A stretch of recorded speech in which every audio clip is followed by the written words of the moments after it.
Housewife. My name is Ellen Jones. That Tuesday in July started out just like any other day the past few months.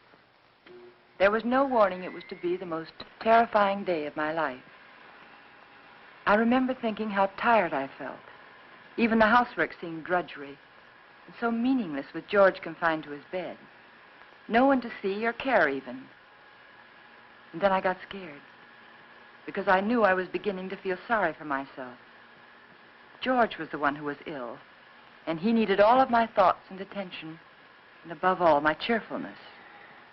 I tried not to think about us, about George, how he'd changed. I told myself it was just my imagination, that things would be different when he was well and strong again. Then I thought I heard him call. George, did you call? George, are you all right? Yes, Ellen. You want anything? Not now. I've just begun work on an insurance report for the office. Well, call me, dear, if you need me. Okay.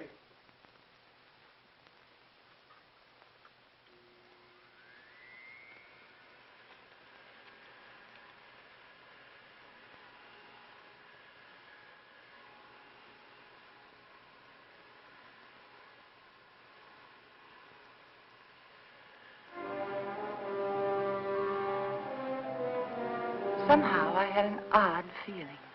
There was something about George's voice. I found myself thinking about the first time we'd met. How different he was in those days. I remember I was sitting in Dr. Graham's office. We were talking. I played one game of checkers and 2 games of rummy, and I'd written letters to a wife, a mother, and a sweetheart, and I listened for a half an hour to a homesick young ensign from Texas. He was awful cute. Now, what else can I do to help boost the morale around here, huh? You could go out to dinner with me. We get about halfway through the soup, and you get a call from the hospital. You're right. Mm-hmm. I guess my courting will have to wait till after the hostilities. There's a compound fracture down the hall who's waiting to see me, but I'll be tied up for a while. Oh? They tell me he's feeling blue. You see, his wife's expecting a baby in a minute. And I think he could stand some cheering up. It's practically done. See you later, Anne. Oh, I'm sorry. They told me I could find Dr. Graham in here. You ought to be along any minute. Why don't you come on in? Sure, thank you. Are you a patient here, sir? In a naval hospital? No. I'm just a friend of the doc's. Flew in last night with the ferry command. The only thing wrong with me is a double-barreled hangover.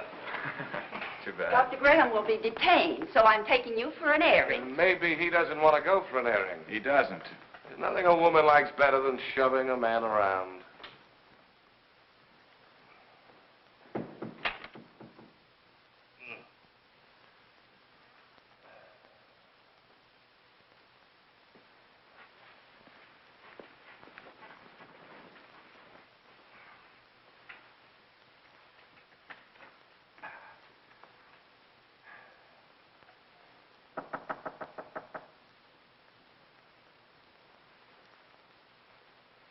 Hello.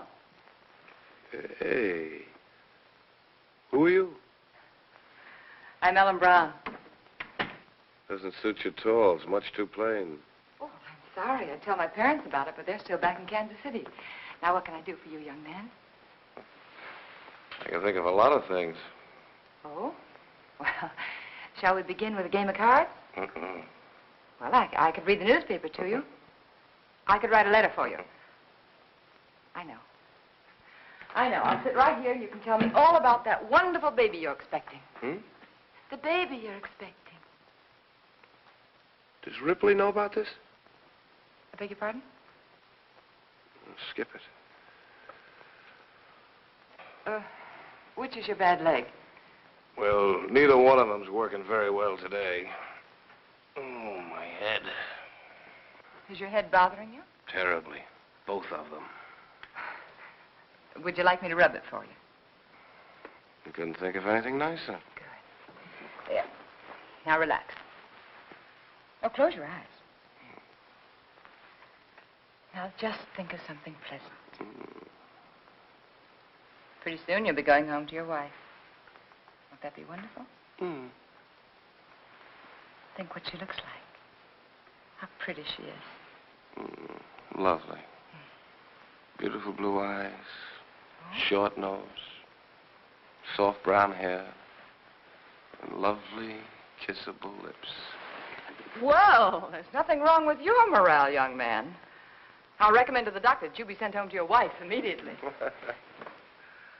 Wait a minute. You're all dressed. Naturally. Well, George. Hello, Ranny. Son of a gun. What are you doing here? Enjoying myself immensely? his leg isn't even broken. No? No, it Hey, isn't. Doc, what kind of nurses do you have around here anyway? Hey, what goes on here, Ellen? But when I came in here, he was lying there all covered up, and he let me make an absolute idiot of myself. You're very much like Graham. Your Dr. Graham was going to find himself in exactly the same position as that little boy. But we're not going to have him here again. But that doesn't change the fact that you're wrong about him. He's been wonderful to you, so thoughtful and given you so much time. Maybe that's because he's a bachelor, huh? No home life. He's been a good friend to us. Ellen, time's limited, so you must listen carefully. Randy Graham may have you, all right. But he'll be disappointed with what he gets. George, please. George, I can't let you talk this way anymore. I'll fill this up.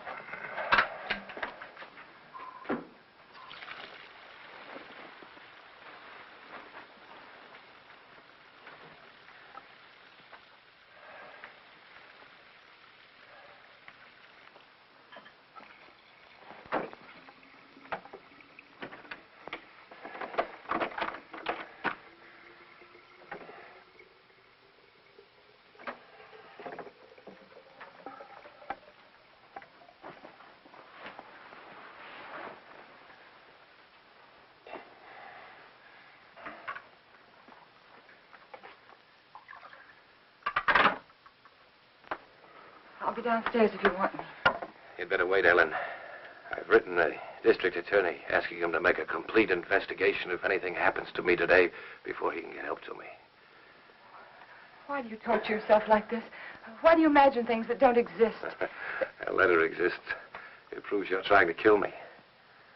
But I'm not. I'm not. If I can't help you, George, then I'm going to get someone else in who can. It's not me that needs help now, Ellen. You gave that letter to the postman yourself just a while ago.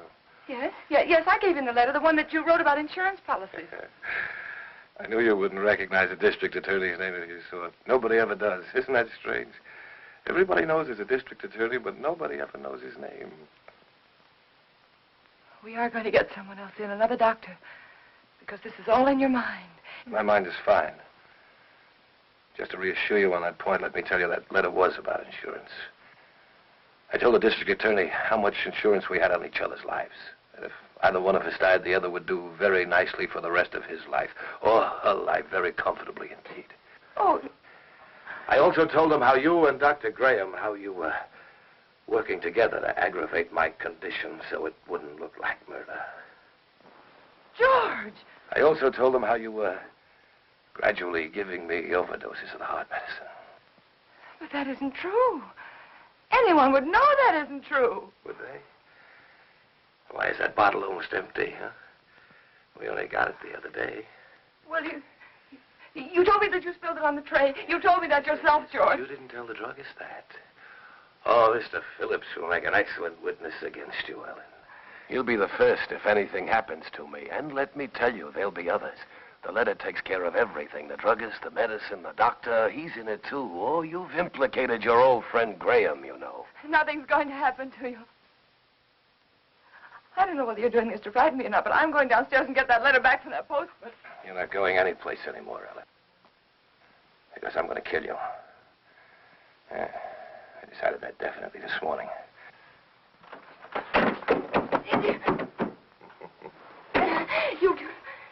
You couldn't mean this, George. You couldn't. George, you know I wouldn't hurt anybody. Anybody, much less you. George, think. It's me. It's Ellen. It's Ellen. But you did want to be rid of me. It was in your mind. That's why you feel so guilty, isn't it? No. The letter will take care of Graham. I'll take care of you myself. I'll make it look like self-defense. please don't. There are just too many things against you, Ellen. You used to say that you were lonesome until you met me. George. George, you love me. I loved you, George. And since I've been sick, since he's been coming to the house, you've hated the sight of me. No, I haven't.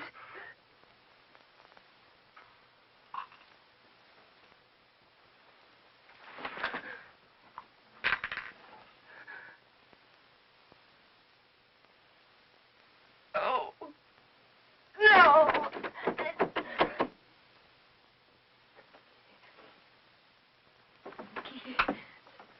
Keith. It was one of those awful dreams. The kind I used to have when George was overseas.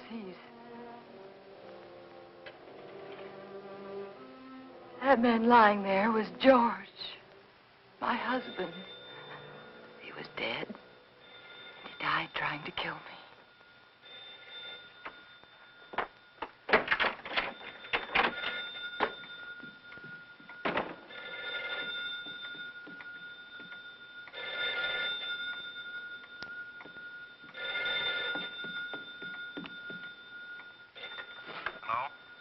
Hello?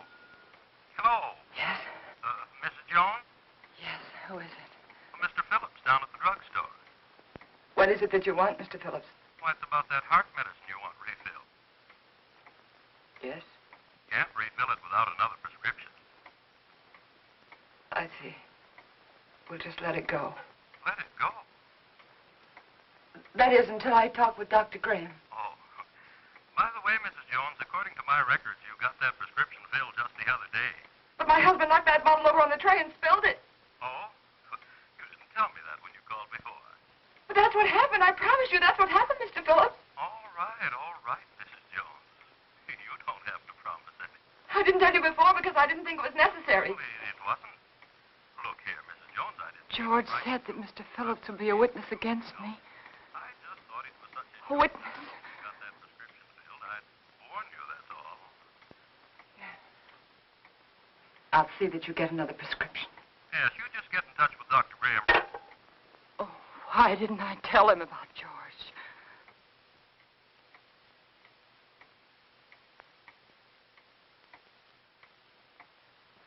That letter.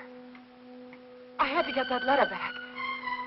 I couldn't tell anyone about George until I got that letter back. I could feel the woman next door watching me. Maybe she'd be a witness against me, too. She could tell them how I ran out of the house and then back in again. How strangely I was acting. It wouldn't matter what she thought if I could only get that letter back. I tried to think, which way did he go?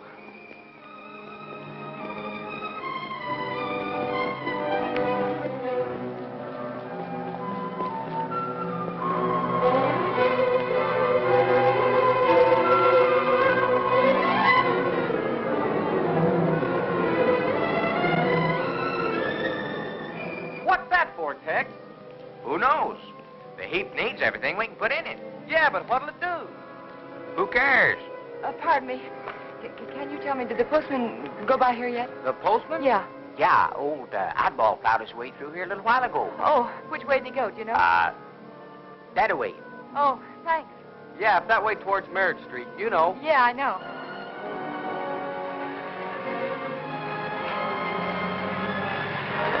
Oh, I'm sorry.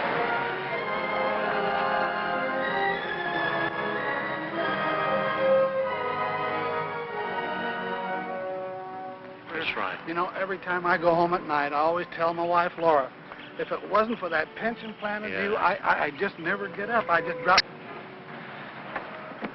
Remember now, you could call me anytime you need me, even if you just think you need me. Oh, thanks. I don't know what I'd do sometimes if I didn't remember that. Goodbye. Goodbye. You're doing fine. Thanks.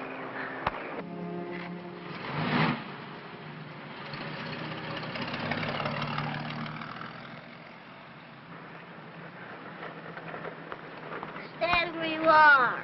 Don't move. Oh, you frightened me. Did I? Yeah. Say, what are you all dressed up for? And where did you get that beautiful new tricycle? It's no tricycle.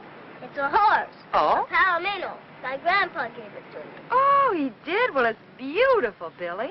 I'm not Billy. I'm Hoppy. Hoppy? Now, who's Hoppy? Don't you know who Hoppy is? No, I'm afraid I Don't don't. you have television? What? Don't you have television? No. Want to see mine? Sure. Look inside. Well, look at that. See? Hoppy's there, too. Just like in a real television. Why, of course, I know him. That's Hopalong Cassidy. Well, saved many people today, Hoppy? Oh, 60 or 100. Don't try any tricks now. Oh, I wouldn't think of it. Do you have any cookies? No, I haven't. See, the groceryman hasn't come yet, but I will have later. You know what I do with the bad men? No, what do you do? I dynamite them into little pieces. Shot them, put them in jail. Oh, I don't think the real Hoppy would treat even bad men that way. Well, really what I did was lasso them, tie them up, throw them in jail. Well, that sounds like a lot more work, and more dangerous, too. Had to take care of you, didn't I? Yeah, you sure did. Can I come in? Oh, well, honey, I'm sorry. I'm afraid not. My husband isn't feeling very well today. See? I won't make any noise. If I was eating cookies, I couldn't even talk. No, you couldn't. Well, I'll tell you what you do. After the groceryman comes, that'll be around 12 o'clock, see? You come to the back door very quietly, and I'll have some cookies for you. Okay? Okay. I'll ride my horse up and down and see that no bad people make any noise. Because I'm your friend, aren't I? That's right, Hoppy. You're my friend. Choo-choo! I'm an engine, I'm going to beat that car at the crossing. Choo-choo! Choo-choo! Choo-choo! Choo-choo!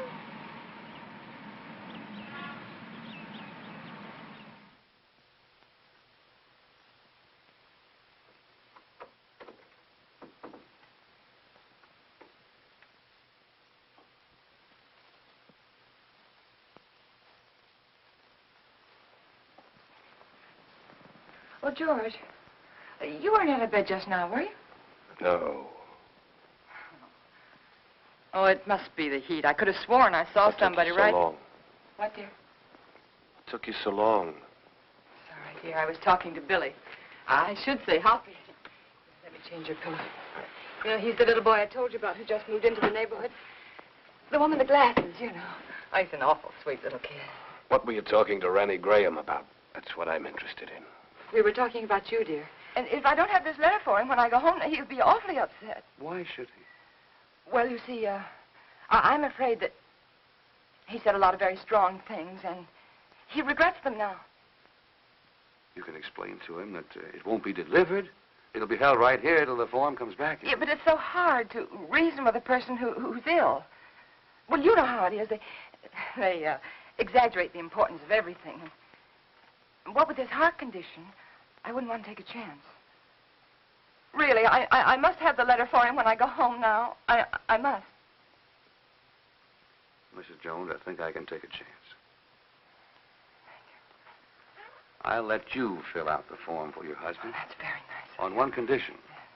I, of course, must make sure the contents of the letter. What do you mean?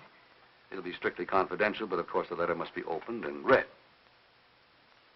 Open the letter? Yes, to make sure that it is the letter to the district attorney, as you say. No, you can't. I beg your pardon. I won't have anyone prying into my husband's mail. Prying? I want that letter back, do you understand? Unopened. Mrs. Jones, I was about to tell you, if you'd let me finish, that I would call your husband for you. Explain the situation reasonably and ask his permission for you to open the letter, not me. I'm sorry. I'm very sorry. I didn't mean to say that. But you don't seem to understand. No, I don't understand, Mrs. Jones. And I have no alternative but to send the letter on through the distributor.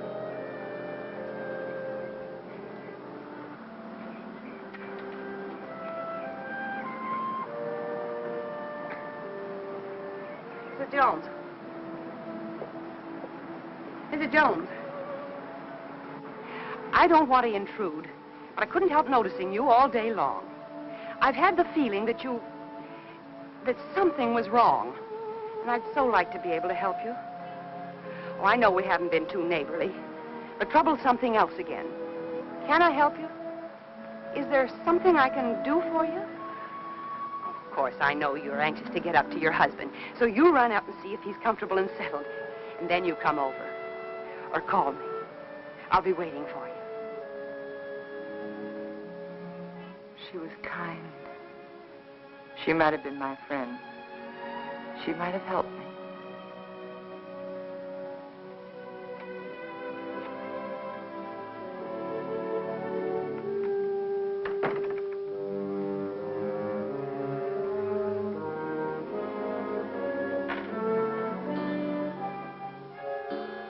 And then I remembered Rand. He said he was going to stop in again to see George. I couldn't let him do that. He mustn't come here again. Ever.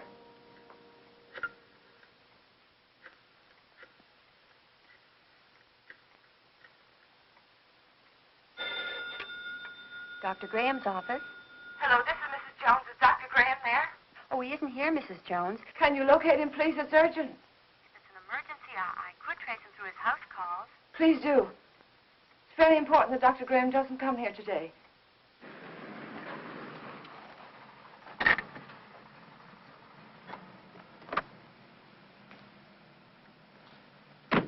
Now, I hope you understand. Of course. I'll do my best. Goodbye. Bye.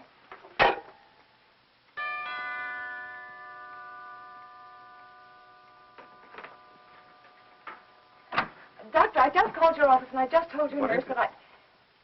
Well, George felt he wanted to consult another doctor. And I did too. And he just left and I really think it would be better if you didn't see him again today. Oh? But- What doctor did you call? Oh, I'm sorry, I've forgotten his name. I called the lady next door for her doctor, and she gave me his telephone number, and, George liked him very much. I see. Yes. Is he a heart specialist? Yes. That is, I think so. Mm-hmm. What was his diagnosis? I don't know. But really, George is feeling much better. I'll call you tomorrow, Now, Doctor. wait a minute. What's happened, really? Well, you see, after... No, please don't, please. Don't go up there. It's better for everyone if you just don't go up there.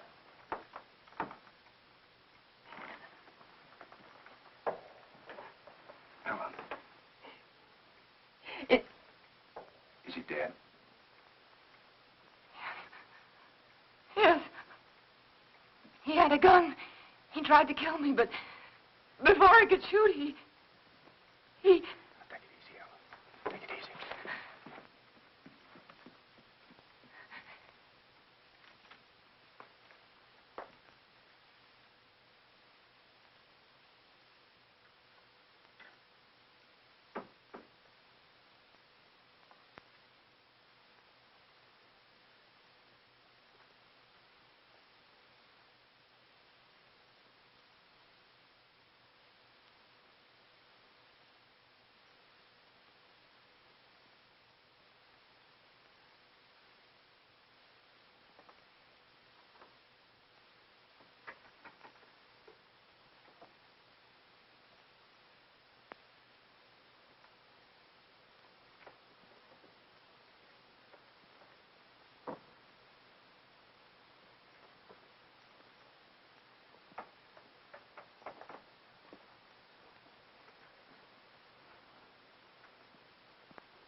And so I took the gun out of his hand, and I hid it.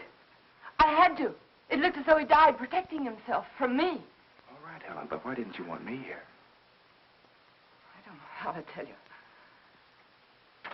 That letter said that we planned his death together. That you told me to aggravate his condition, to give him overdoses of his heart medicine.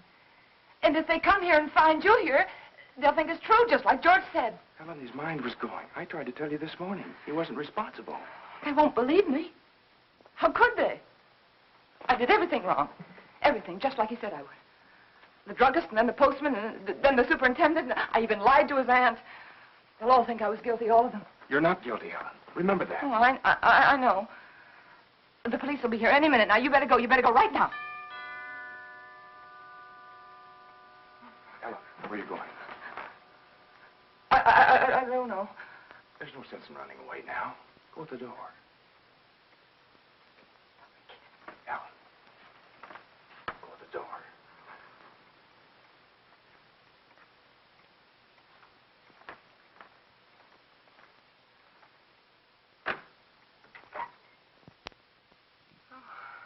Hello, Miss Jones. I got a letter for you this afternoon. I didn't put it in the slot because, well, I guess I should feel kind of funny coming here like this after what happened between you and me this noon. But it's all right. I understand. Here's the letter you gave me to mail this morning. What? Surprised I didn't realize it at first, a thick letter like that and only one stamp. Those public officials like the district attorney won't accept postage due mail, you know. Insufficient postage? Yeah, the other end just won't pay the postage in these cases, and we have to return them to the senders. How do you like that? Not enough postage, and we have to deliver them twice. Yes. Crazy business. You know, some folks might think I'm stingy. I know these extra stamps cost only just a few cents, but Yes, I understand. if I multiply you by everybody else... Yes, I understand. And thanks again for the letter, Mr. Carson. Oh, that's all right. Goodbye. And thanks again, Mr. Carson, for bringing the... Welcome.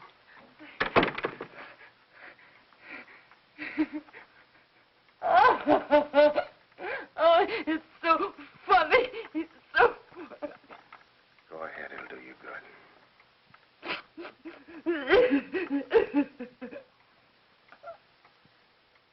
You know, I tried so hard to get... All right, Ellen. You've got it now.